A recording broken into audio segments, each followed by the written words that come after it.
جب کبھی داخل مسجد ہونے کی سعادت پائیں اعتکاف کی نیت ضرور فرمائیں۔ نیت دل کے ارادے کو کہتے ہیں، دل ہی میں نیت کر لیجئے میں نے سنت اعتکاف کی نیت، آپ معتکف ہو گئے۔ دل میں نیت حاضر ہوتے ہوئے زبان سے بھی دوہرا لینا زیادہ اچھا ہے۔ یاد رکھیے مسجد میں کھانا پینا، سونا، سحری، افطار، آب زمزم شریف پینا، دم کیا ہو پانی پینا، نیاز کھانا وغیرہ اسی صورت میں جائز ہوتا ہے کہ آپ نے اعتکاف کی نیت کی ہو۔ نیت نہیں کی تھی، افطار کا ٹائم آ گیا، افطار نہیں کر سکتے مسجد میں، ہاں اعتکاف کی نیت کر لیجئے، اب بھلے آپ افطار بھی کر لیجئے۔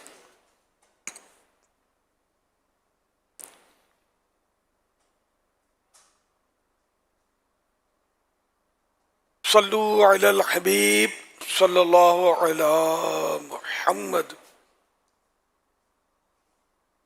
فرمانے آخری نبی صلی اللہ تعالی علیہ وآلہ وسلم، اے لوگو،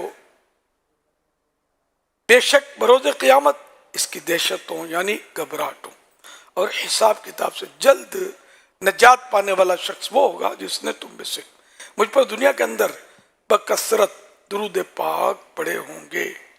صلو علی الحبیب صلی اللہ علی محمد۔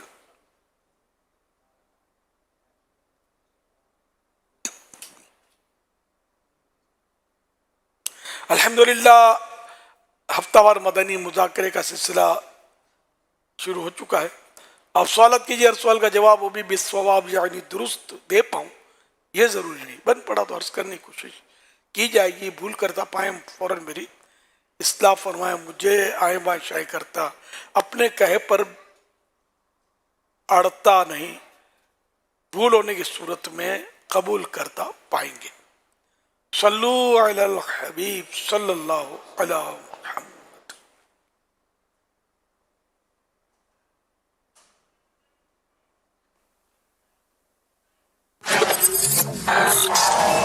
آج ہم بات کریں گے بکریوں سے متعلق، لیکن یہاں تو ایک بھی بکری نہیں ہے۔ مدنی مذاکرے میں ہر دل ہے جگمگایا، مدنی مذاکرے میں انشاءاللہ 11:15 بجے یہ انوکھا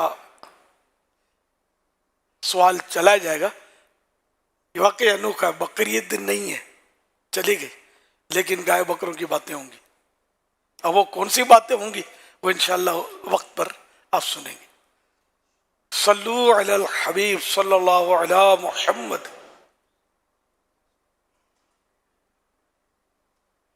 ایمبولینس کے نام سے کون واقف نہیں؟ کوئی زخمی ہو جائے، کوئی بیمار ہو جائے، ایمبولینس منگوائی جاتی ہے۔ دیکھا گیا ہے کہ روڈوں کے اوپر ایمبولینسز راستہ مانگ رہی ہوتی ہیں، لیکن آگے جانے والے ڈرائیور حضرات انہیں جلدی راستہ دینے پر تیار نہیں ہوتے۔ پیارے امیر علیہ سنت، یہ ارشاد فرمائیے کہ ایسے موقع پر ہمیں کیا کرنا چاہیے؟ لوگوں کی ہمدردی تو سبھی کو کرنی چاہیے، دکھیاروں کی، بیماروں کی۔ تو ایمبولینس اگر راستہ مانگ رہی ہے تو اگر آپ کے بس میں ہے تو راستہ دے دیجئے، ورنہ ہوتا کیا ہے کہ بعض اوقات آگے بھی ٹریفک جام ہوتی ہے، راستہ ہوتا نہیں ہے۔ اور دوسرا اس میں شاید ایمبولینس والوں کا یہ قصور بھی رکاوٹ بنتا ہوگا کہ کبھی تو جیسے مریض ہوتا ہے تو اسپیڈ کی ضرورت ہے، کبھی یہ ہوتا ہے مریض کو لینے جا رہے ہوتے ہیں تب بھی اسپیڈ کی ضرورت ہوتی ہے کہ ان کو راستہ مل جائے، کبھی تیسری پوزیشن یہ ہوتی ہے کہ نہ مریض ہے نہ مریض کو اٹھانے جانا ہے، یہ ویسے ہی جا رہے ہیں، تب بھی یہ اپنا یعنی کہ وہ ایمبولینس کا روب دکھا کر ہی آگے نکلنے کی کوشش کرتے ہیں۔ ڈرائیوروں کو یہ غالباً پتہ ہوتا ہوگا، جب مجھ جیسے کو پتہ ہے تو ڈرائیوروں کو کیا نہیں پتہ ہوگا، تو یوں یہ سمجھتے ہوں گے یہ خالی خالی وہ بجا رہا ہے، اپنا لائن میں لگا رہے، تو ایسا کرنا نہیں چاہیے۔ یہ ایمبولینس والوں کو بھی ایسا نہیں کرنا چاہیے، جب یہ خالی ہوں تو حسب معمول جو ٹریفک کے اصول ہے اس کے مطابق یہ وہ چلتے رہیں اور جلدی نہ مچائیں، دھوکہ نہ دیں۔ اور دیگر ٹریفک والے جو ہیں جو ان چیزوں کو سمجھتے ہوتے ہیں ان کو چاہیے کہ اگر ٹریفک یہ ایمبولینس راستہ دیتی ہے تو صورتیں تو تین بتائی نا، کہ ایک تو کے اندر مریض ہے، ایک یہ کہ یہ مریض کو لینے جا رہے ہیں، تو یہ دونوں صورتیں ایمرجنسی والی ہیں اور آپ کو پتہ نہیں کہ کون سی صورت ہے، یہ دو یا تیسری کہ خالی خالی اس کو آگے جانا ہے. تو اس لیے وہ ویسے بھی زیادہ ووٹ ملے تو نمائندہ جیت جاتا ہے. تو اس میں آخرت کی بہتری اسی میں کہ چونکہ آپ کو پتہ تو ہے نہیں کہ مریض ہے اندر کیا ہے، وہ تو پیچھے ہوتا ہے، تو اس لیے اس کو راستہ دے دینا چاہیے کہ اگرچہ اس نے دھوکہ بھی کیا ہو، خواہ آگے بھاگنا چاہتا ہو، تب بھی آپ کو اچھی نیت کا ثواب مل جائے گا کہ آپ نے مریض کی ہمدردی کی.